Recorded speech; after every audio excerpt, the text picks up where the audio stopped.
او دا امام بخاری رحمت الله علیه د حیله متعلق یو مسله ذکر کړی ده.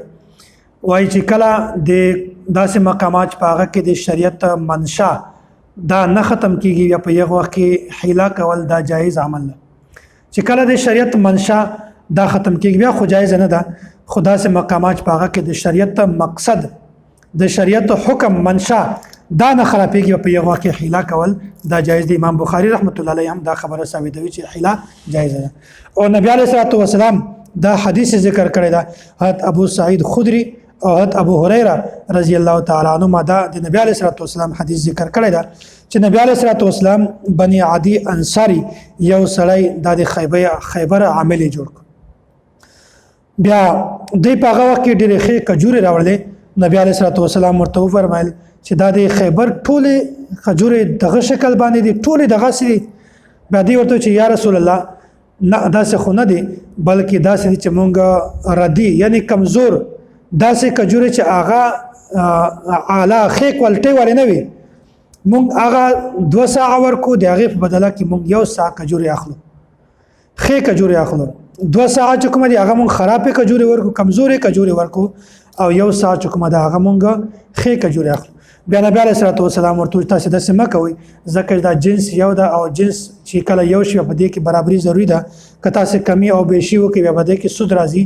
نو داسې کوئ چې کله تاسې خیبر ته ځئ او خجورې اخلئ بیا تاسې خپل 2 ساعه چې کومې کمزورې خجورې دي دا په نقدو پیسو باندې خرڅ کړئ او بیا چې هغه کوم پیسې راشي په هغې باندې تاسې چې کومې ښې کجورې دي هغه اخلئ نو داسې صحیح ده. په دې وخت کې د شریعت منشا د شریعت حکم دا هم نه ختم کیږي او د سړي چې کومه د کار به هم وشي. نو داسې هیله دا په شریعت کې جایزه ده او نبی علیه الصلاه والسلام دغه بالکل جایزه شمارل کړې وه. امام بخاری رحمت الله علیه دا حدیث ذکر کړی ده دغه نه دا خبره ثابتوي چې داسې هیله چې هغه نه د شریعت منشا حکم دا نه ختم کیږي بیا په دغه کې داسې هیله دا جایزه ده. او غیر مقلدین دا خبره کله هم نه مني. دا اعتقاد ساتل دا هم بالکل صحیح نه ده. دوی دا خبره بیانوي فقہ حنفی کے ہر معتبر کتاب اور مشہور کتاب شریعت الہی میں ہیلا بازی کے جواز سے برے پڑی ہیں اور خدا کے ہر بڑے حکم کو ٹالنے کے لیے نہایت عجیب و غریب حیل تجویز کیے گئے. مسئلہ تقلید صفحہ نمبر 103. دا غیر مقلد دا خبره بیان کړې دي هغه فقہ هم نه مني او فقیم نه مني هغه خود دشمنان دي اخو ځان د خبره ده بلکې د حیلې د جواز هم قائل نه دي. د حیلې منکر دي. په دغه کې امام بخاری رحمت الله علیه د حیلې د جواز قائل ده خو غیر مقلدین د منکر ده. دا خبره هم نه مني بلکې د امام بخاری رحمت الله علیه د خبره هم انکار